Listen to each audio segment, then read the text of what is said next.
Então vamos lá, irmão, paz irmã. Hoje abordaremos verdades profundas e reveladoras sob o título da lição Imagens Bíblicas da Igreja. Nossa base será o texto áureo de 1 Pedro 2,9, que nos declara: nós como a geração eleita, o sacerdócio real, a nação santa, o povo adquirido, para anunciar as virtudes da luz de Deus.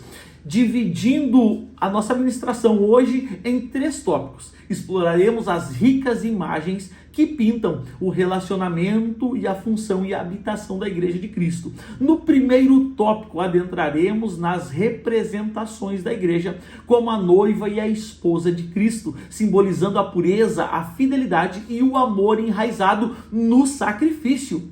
A analogia do rebanho de Deus nos levará a compreender o alto preço pago por Cristo pela nossa vida. No segundo tópico, eu quero mergulhar juntamente contigo nas diversas funções da igreja, encarando-a como, agora sim, a geração eleita, o sacerdócio real, a nação santa, o povo adquirido. Essa descrição multifacetada, melhor dizendo, ressalta a universalidade da igreja em Cristo, eliminando distinções sociais e étnicas. A imagem do corpo de Cristo revela a nossa interdependência e a importância vital de cada membro no funcionamento harmônico da igreja. E já para concluirmos no tópico de número 3, eu quero explorar a igreja como o santuário e a casa de Deus.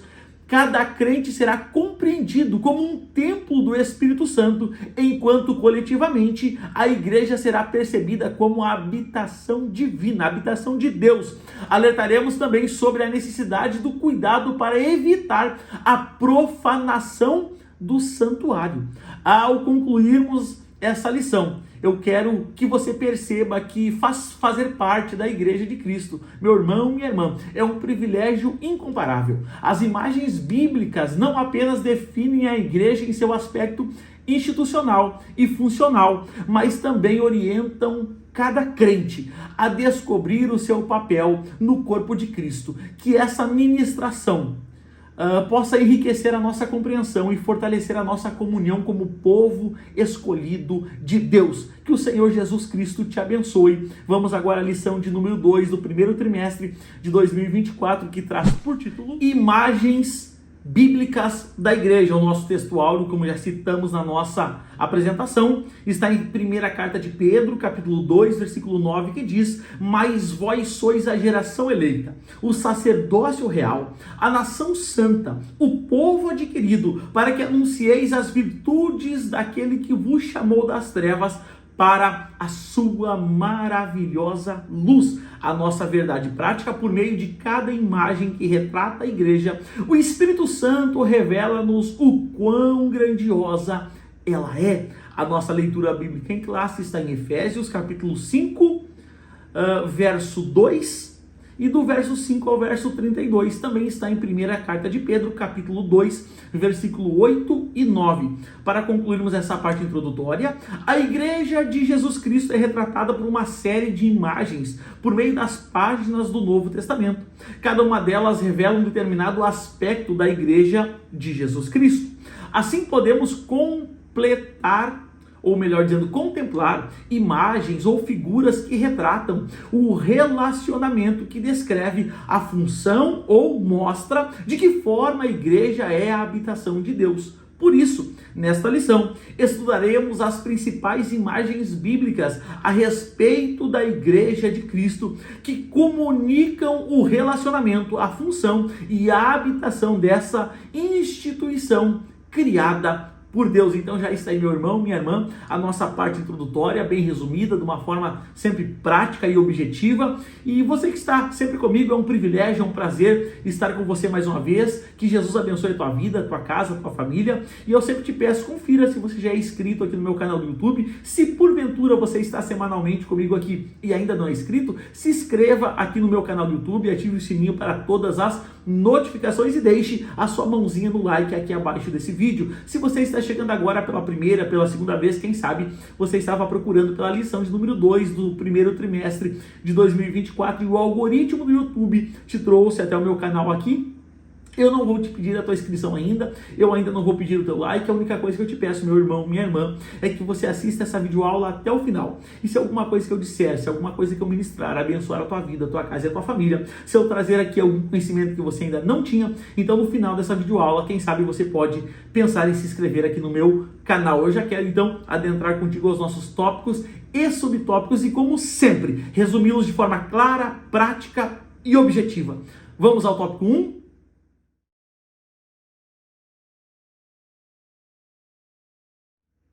Tópico 1, imagens que descrevem um relacionamento. O tópico 1 ele tem 3 subtópicos, o primeiro deles, a noiva de Cristo. Sem dúvida alguma, a imagem da igreja como a noiva de Cristo é uma das mais belas da Escritura. Na verdade, a Bíblia usa tanto a figura da noiva como a da esposa para representar a igreja. Então nós, enquanto igreja, somos a noiva de Cristo, somos a esposa de Cristo e esperamos pelo dia que o noivo virá buscar a sua igreja, ou seja, o arrebatamento. Primeiramente, a igreja é descrita como uma virgem pura. Convém destacar que a palavra grega parthenos, traduzida em 2 Coríntios, capítulo 11, versículo 2, como virgem pura, é usada em relação a uma donzela que ainda não contraiu núpcias. E o que é isso? Isso é a nossa santidade, né? Isso é a nossa capacidade, através da boa ajuda do Espírito Santo, de preservar as nossas vestes brancas.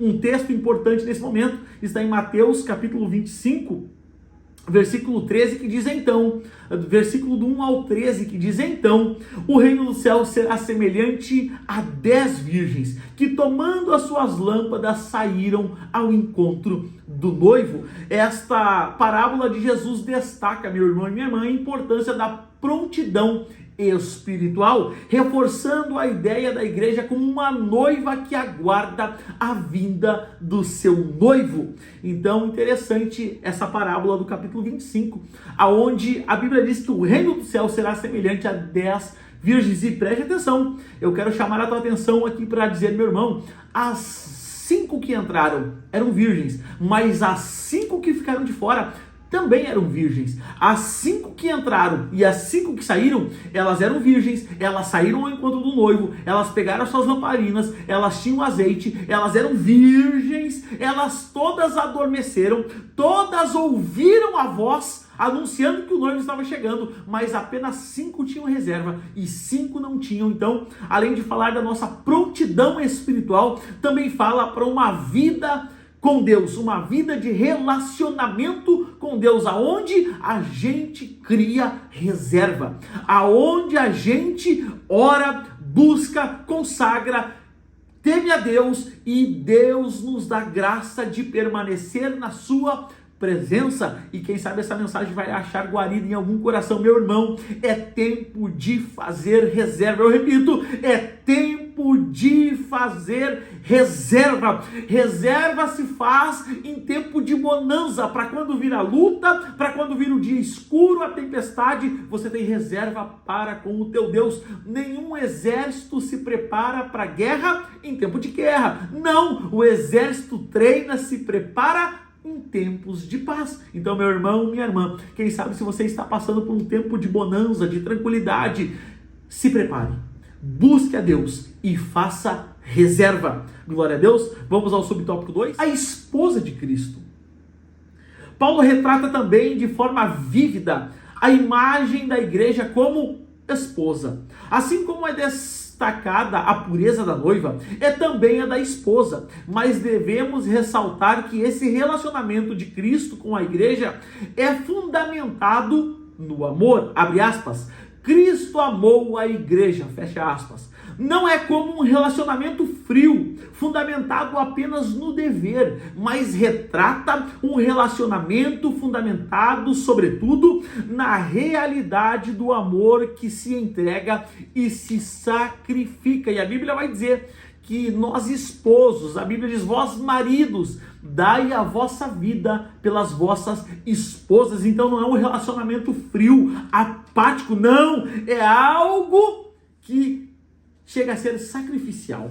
E esse foi o relacionamento de Cristo para conosco. Ele deu a sua vida por nós. Um texto importante, Tito, capítulo 2, versículo 4 diz: o qual se deu a si mesmo por nós, para nos remir de toda a iniquidade e purificar para si um povo especial, zeloso e de boas obras. Então perceba que o relacionamento de Cristo com a igreja não é um relacionamento frio, apático, não. É um relacionamento de amor, de compromisso, um relacionamento sacrificial. E Ele deu a sua vida para salvar a minha e a tua vida. Glória a Deus. Vamos em frente. Subtópico 3, rebanho de Deus. Quando reuniu os presbíteros na cidade de Éfeso, o apóstolo Paulo os exortou.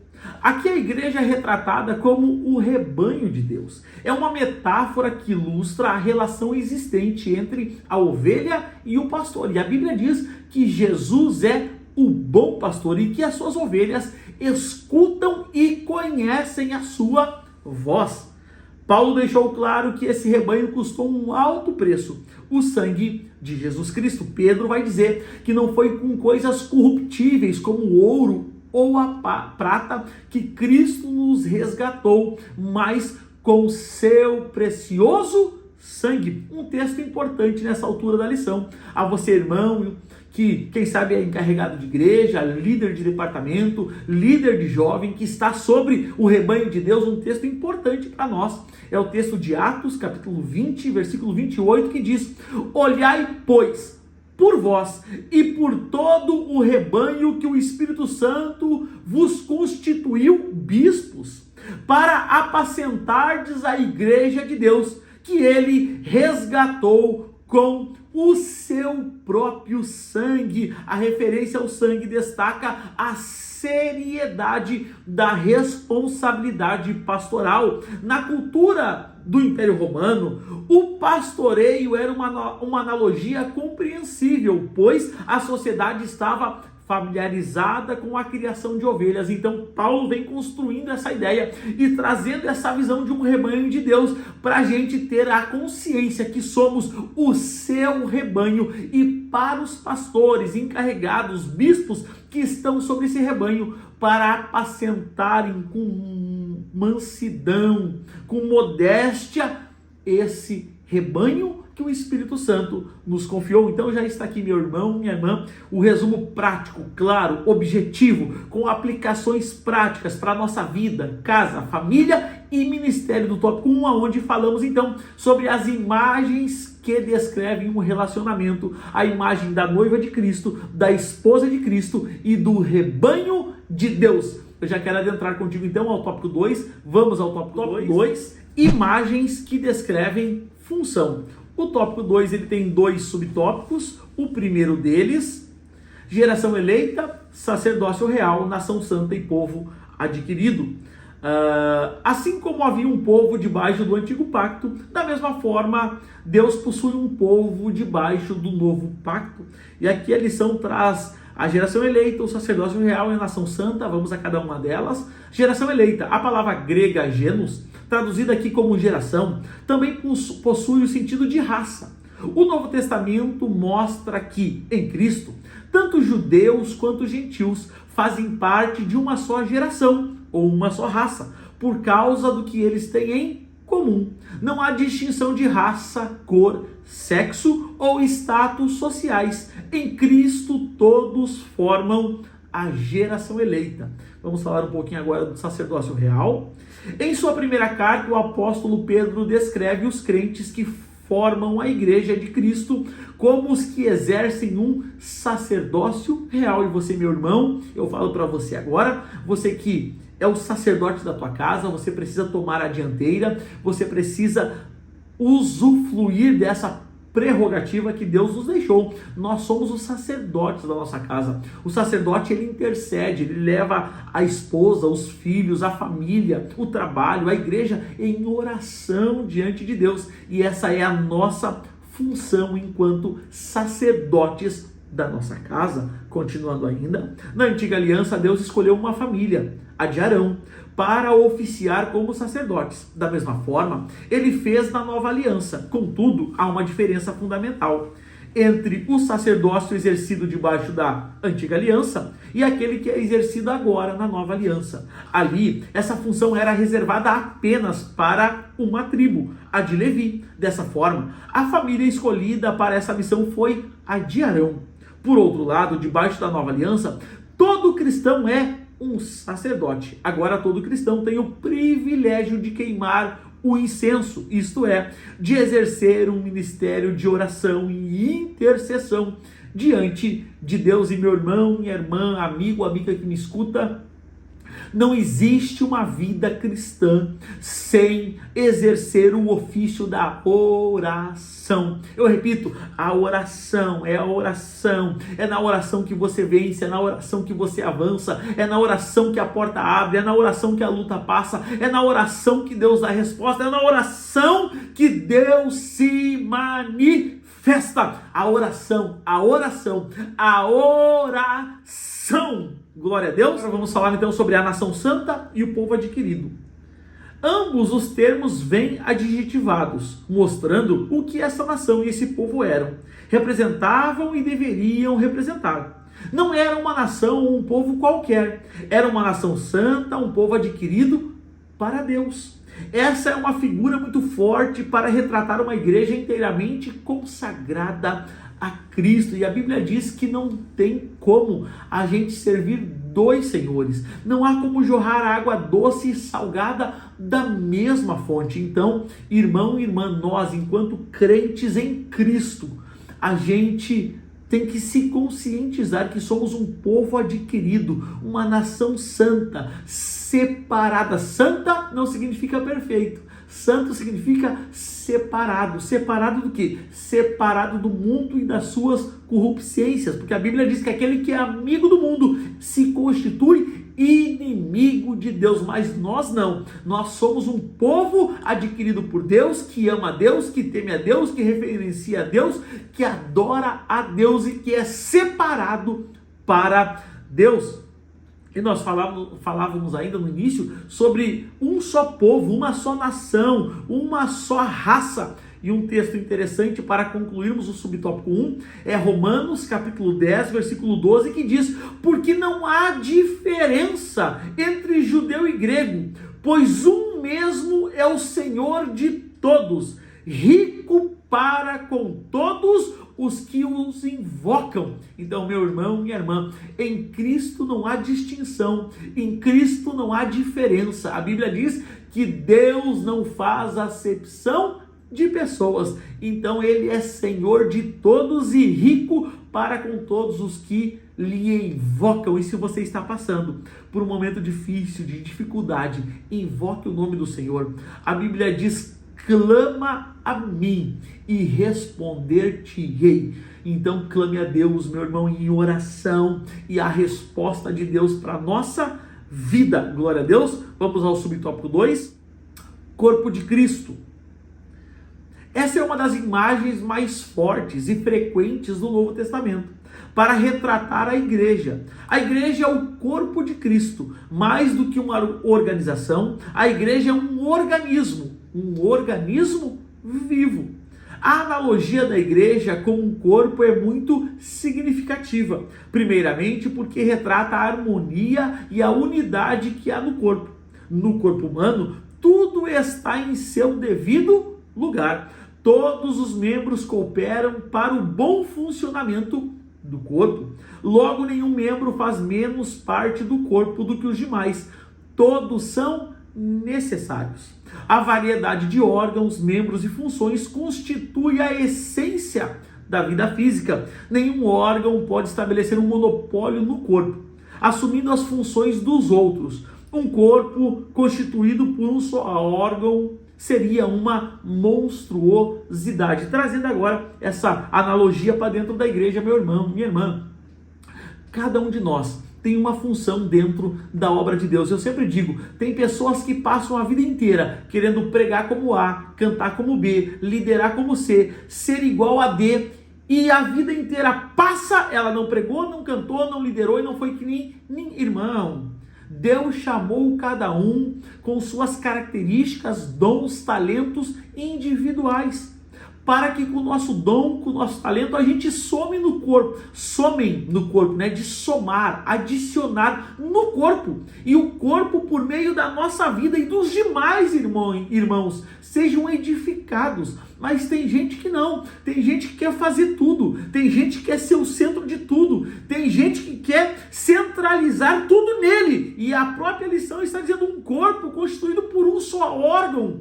É uma anomalia, uma monstruosidade. Então, meu irmão, minha irmã, ache o teu lugarzinho, ache o teu espaço no corpo de Cristo e você será útil para Deus na função que Deus determinou para você. Não adianta a gente querer ser A, ser B, imitar a C, não. Deus nos chamou com características diferentes, para funções diferentes, com missões diferentes, e que a gente possa então em Cristo achar o nosso lugarzinho no corpo de Cristo. Um texto importante para concluirmos o tópico 2, Colossenses 1, verso 18, que diz: Ele é o cabeça do corpo, da igreja, e é o princípio e o primogênito dentre os mortos, para que em tudo tenha a preeminência. A imagem do corpo destaca a supremacia de Cristo sobre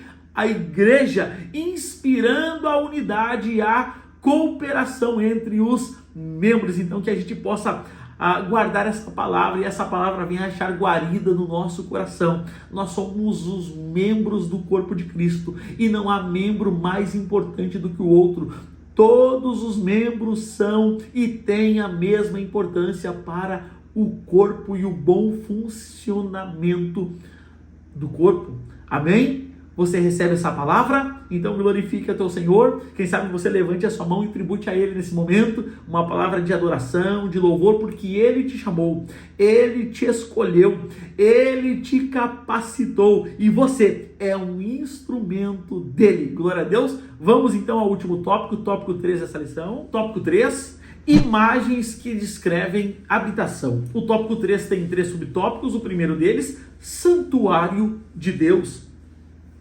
Muito embora seja comum identificar a igreja a partir da sua estrutura arquitetônica, não é isso que a Bíblia identifica como sendo uma igreja.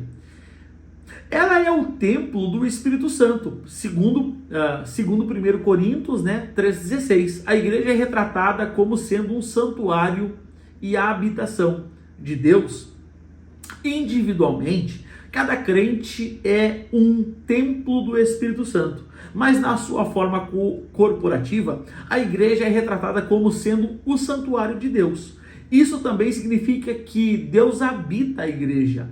Ela é o seu templo. Nesse aspecto, o apóstolo Paulo alerta sobre o perigo que há em se profanar o santuário de Deus. E a Bíblia diz: guarda o teu pé quando entrares na casa do Senhor teu Deus. A Bíblia também diz: santidade ainda convém em tua casa. Eu sei que a gente vive em um tempo mau, um tempo onde as pessoas têm relativizado a questão da santidade, a questão da separação para Deus, a questão da oração, a questão da consagração. Mas, meu irmão, santidade ainda convém à casa de Deus. Eu repito, santidade ainda convém à casa de Deus.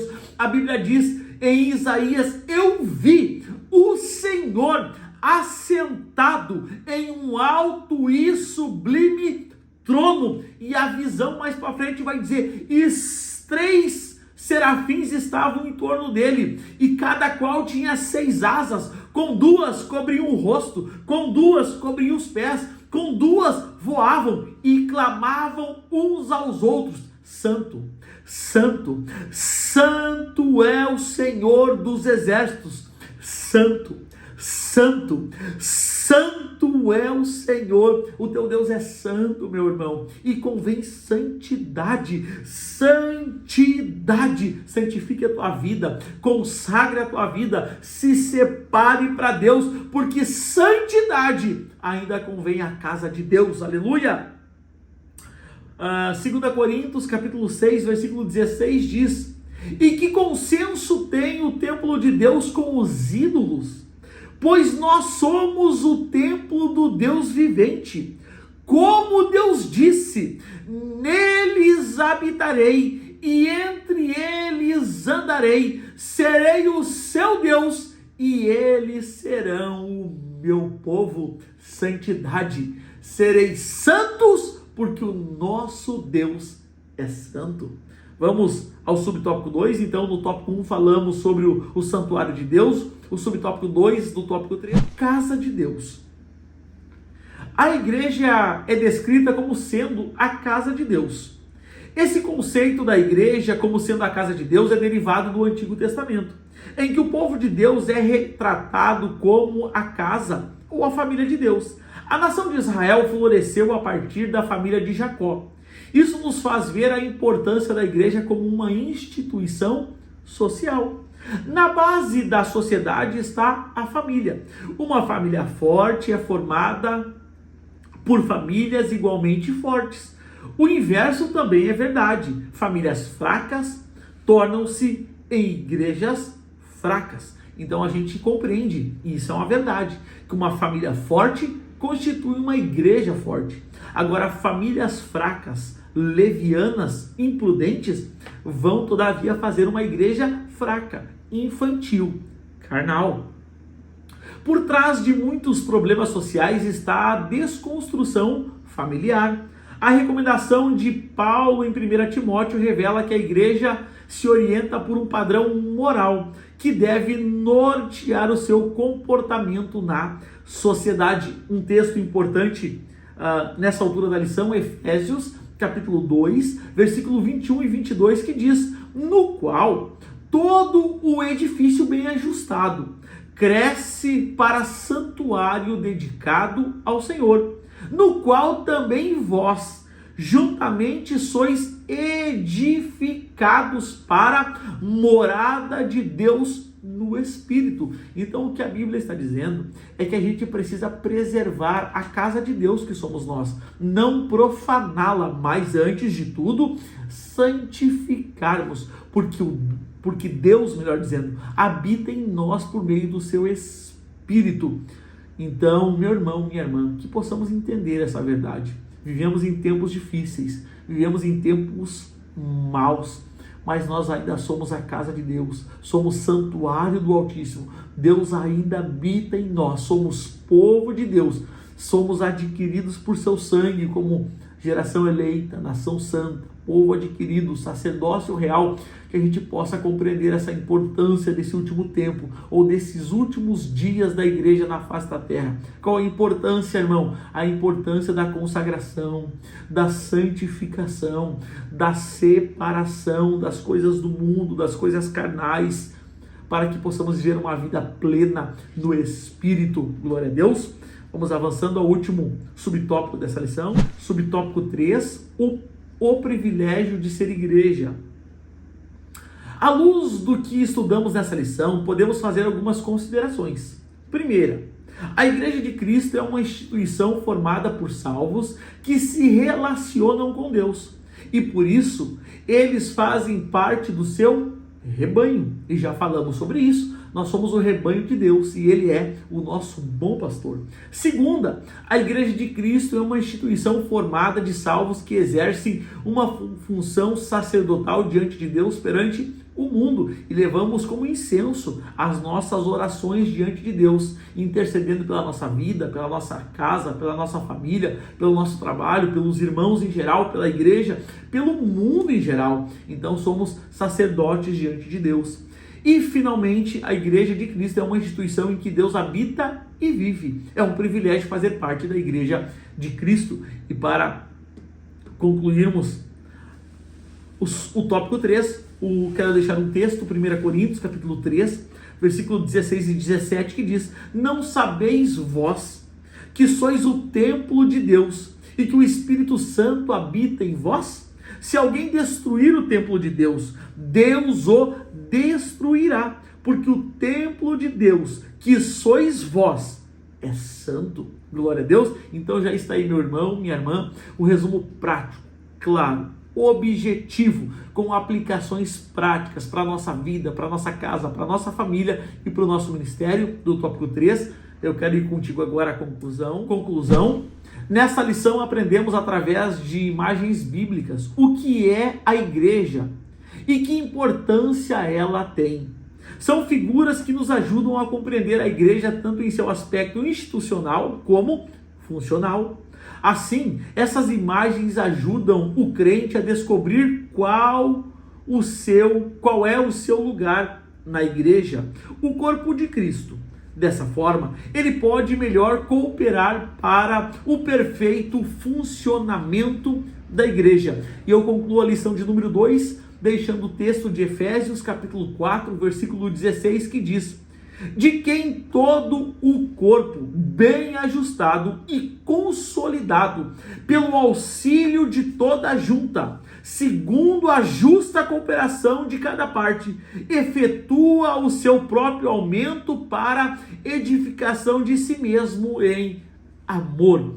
E, meu irmão, minha irmã, o versículo destaca a importância da cooperação e contribuição de cada parte do corpo para o crescimento da igreja de Deus. Assim como diversas partes do corpo trabalham juntas para o bom funcionamento do organismo, os membros da igreja desempenham papéis específicos na construção e fortalecimento da comunidade cristã. Então já está aí, meu irmão, o resumo da nossa lição de número 2. Eu quero te deixar aqui ao lado do card. Se você ainda não assistiu a lição de número 1, bem aqui do lado, clique, vai estar a lição de número 1 para você também assistir. Assista todas as lições do trimestre, porque uma vai linkando com a outra e todas para, então, o bom compreendimento de todo o trimestre. E, meu irmão, minha irmã, pela tua atenção, meu muito obrigado. O desejo da minha alma é que Deus abençoe a tua vida, que Deus abençoe a tua casa, que Deus abençoe a tua família,